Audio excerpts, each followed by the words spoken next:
A lot of Week 14 is in the books, and it started with the Rams and Raiders on Thursday night. There were not a lot of expectations entering this game, given the Rams were 3-9 and the Raiders were 5-7. The hope was for the Raiders that they would move to 6-7 and potentially make a run to get to the postseason. Unfortunately, that didn't happen, and for the Raiders, this is a devastating loss.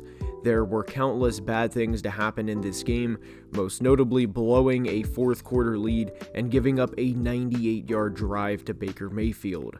2 of their 8 losses are to Jeff Saturday, the Colts' interim head coach, and to Baker Mayfield 48 hours after becoming a Ram. They are a poorly run team, and Derek Carr going 11 of 20 for 137 yards and 2 interceptions is atrocious. They have one thing to do this offseason, and it is blow it up, as this is clearly not working. For the Rams, they're done, and we know that, but my biggest takeaway was in a game where they were 3-9, in which their season is over, they played their asses off for Sean McVay. They could have rolled over when they were down double digits, and credit to them for not doing so.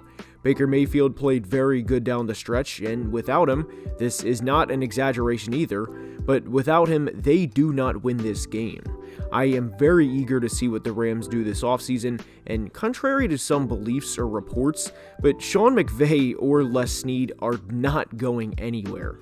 And we are kicking off Sunday's action in Western New York as the Bills beat the Jets 20-12. Heading into this game, the closest thing I was paying attention to was, with the loss of Von Miller, how would the Bills' pass rush respond? How would they play in this game? And they more than responded, as they sacked Mike White 3 times, and he was hit a lot over the course of this game. However, there are some things Buffalo needs to clean up. The offensive line penalties and the drops most notably. The weather played a little bit of a role in this game, but I don't think Buffalo will be 85 and sunny when they play there in the postseason, meaning get comfortable as the weather is not going anywhere.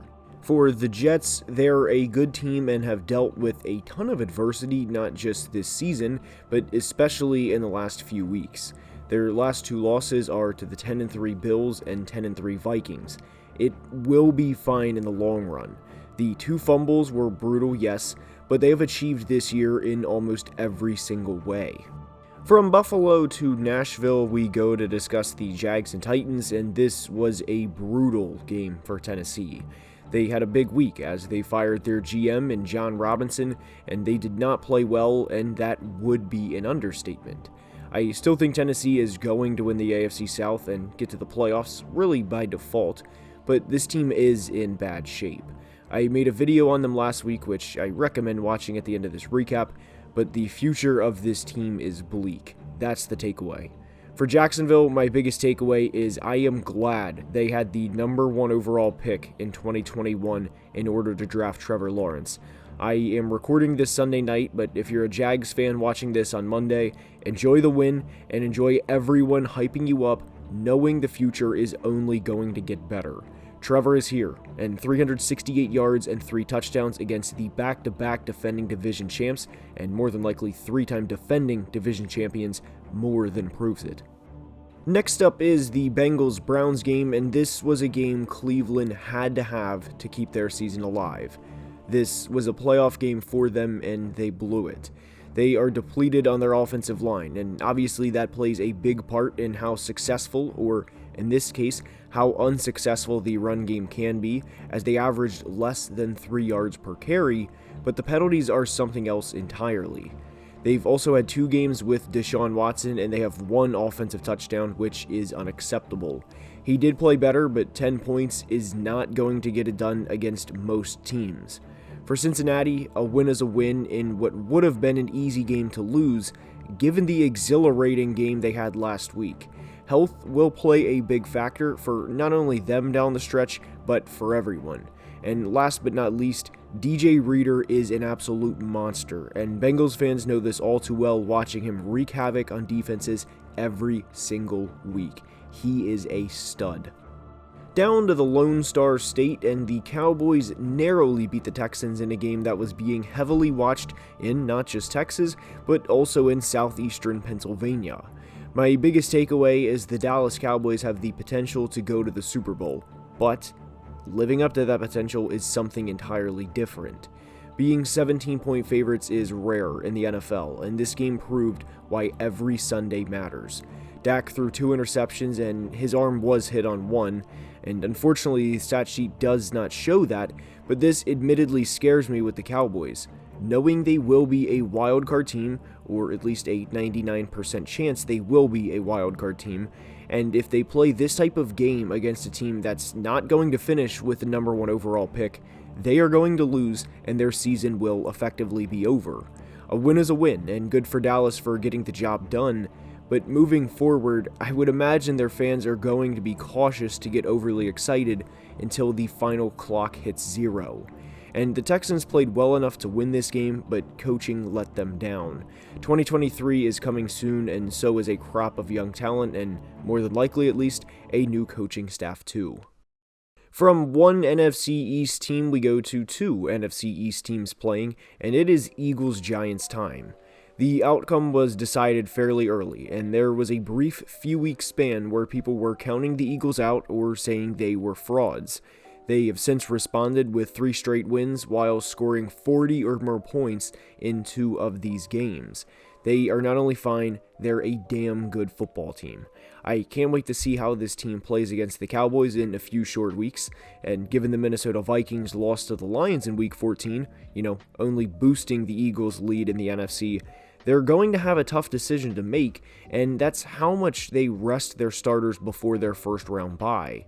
For the Giants, this is an ugly loss, and there's no way around it. There's no justifying a 20-plus point loss at home to a division rival.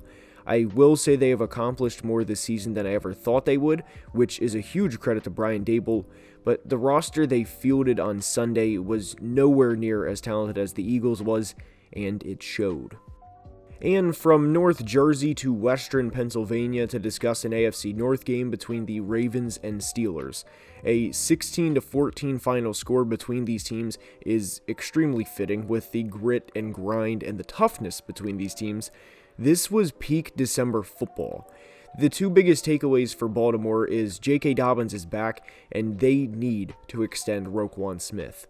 I realize money is going to be tight for them with the salary cap, and they're also going to have to pay someone else that did not play in this game, but Roquan is a Raven. He looks like a Raven, and he most definitely plays like a Raven. For the Steelers, the season is officially over, as it was unlikely they were going to run the table, but the biggest takeaway after watching a rookie quarterback struggle at times earlier this year is there is absolutely no debate between Kenny Pickett and Mitchell Trubisky. This game more than proved it, and for as bad as Mitch was at times, George Pickens can be a number 1 receiver in the NFL. Feed him the football. There is no reason he doesn't have 7+ targets every game. He is a problem. Next up is another division clash, and this is between the Vikings and Lions. The biggest takeaway for Minnesota is they need to fire defensive coordinator Ed Donatel. They are dead last in yards allowed per game with over 403, and this was a horrific loss in a game they very easily could have won. Kirk Cousins threw for over 400 yards and completed 30 passes, and Justin Jefferson had a franchise record 212 receiving yards, and they lost by double digits. Those 2 stats right there summarize this game for the Vikings. And yes, Justin had a touchdown blown dead where he was ruled out of bounds, but it wouldn't have mattered because the defense wouldn't have stopped Detroit. Fire Ed. And for the Lions, Jared Goff is the quarterback in 2023. The plan was to have him be a bridge quarterback, but he has earned the job for at least next year. They are in a position to take a project quarterback if they would like, given they have 2 first-round picks, but Goff has proved all year long, and it was evident on Sunday as well, that he is the guy in 2023. The Seattle Seahawks went from 6-3 to 7-6, and there is a lot to be concerned about at the moment. They gave up 30 points to the Carolina Panthers and ultimately Sam Darnold, while allowing just 120 passing yards. And this is extremely concerning for the future because their game plan entering Sunday against the Panthers had to have been simple. Stop the run and make Sam Darnold beat you. If they run the ball on first down, make it be 2nd and 8, and if they run again, make it be 3rd and 6 or longer and force them to win this way. Instead, Carolina ran for over 220 yards and 2 touchdowns, and their defense, meaning Seattle's defense, was on the field for 39 minutes of this game. But wait, it gets better, and by better I mean worse for Seattle. They play San Francisco on Thursday, and we saw how they looked in Week 14 against Tampa. Then they play Kansas City the following week in Kansas City. Seattle is 7-6, and to me, they are in a lot of ways done. For Carolina, great team win and a huge emphasis on team. With how bad the NFC South is, they can make the playoffs, and for a team a few months ago that did not have a lot of fight or energy, this is very exciting to see. To the Mile High City we go to discuss Chiefs-Broncos, and I am not overreacting to this game for KC. Yes, they were up 27-0 and they won 34-28. Yes, it was against the 2022 Broncos, but I'm not going to overreact when this team is led by Andy Reid and Patrick Mahomes. I don't think this is nothing per se and that they should brush it off, but this was a divisional game and the Broncos, more often than not, play the Chiefs tough. They also play the Texans next week, and there is a chance a week from now they put up 30-plus points in back-to-back weeks and beat the Texans by double digits. Mahomes' interceptions will be cleaned up, as this was only his second multiple interception game of the season, the other coming against the Bills. 2 elite defenses. They will be fine. For Denver, this was truly the first game we saw Russ cook. Obviously, the injury was something nobody wanted to see, but in a season where there have not been a lot of wins for the Broncos, this is a huge, huge win they can take for the rest of the season. Jerry Jeudy also stepped up in a big way with Courtland Sutton missing the game. Out to the Bay Area to discuss the Bucs 49ers, and my biggest takeaway is the 49ers are very much Super Bowl contenders. I don't worry about Brock Purdy, as since their Week 9 bye, they've given up 50 combined points in 5 games. Brock has been playing good since Jimmy went down with an injury, as he finished Sunday's game with an efficient 185 yards and 2 touchdowns, but they do not need a top 3 quarterback. This next take I have may be a little spicy, and it is dependent upon their postseason success, as they cannot be one and done for this to be applicable, but I think this defense is one of the best we've seen in the past 20 years. They are dominant and they put fear in opposing offenses. They are an absolute unit, not just as a defense, but as a team. For Tampa, while their season isn't done, their Super Bowl chances are. The offensive line, the play calling, the run game are all factors within this, and the Bucs' 2022 season very well could end in a first-round exit if they make it that far. They play Cincy next week, and I have no idea how they're going to stop DJ Reader, and there's a very good chance he could wreck the entire ball game. And that's all I have for today's video. I hope you enjoyed. If you did, please like the video and subscribe to the channel, as it would mean the world and be very much appreciated. Until next time, as always, please be safe and have a great day. Love you guys.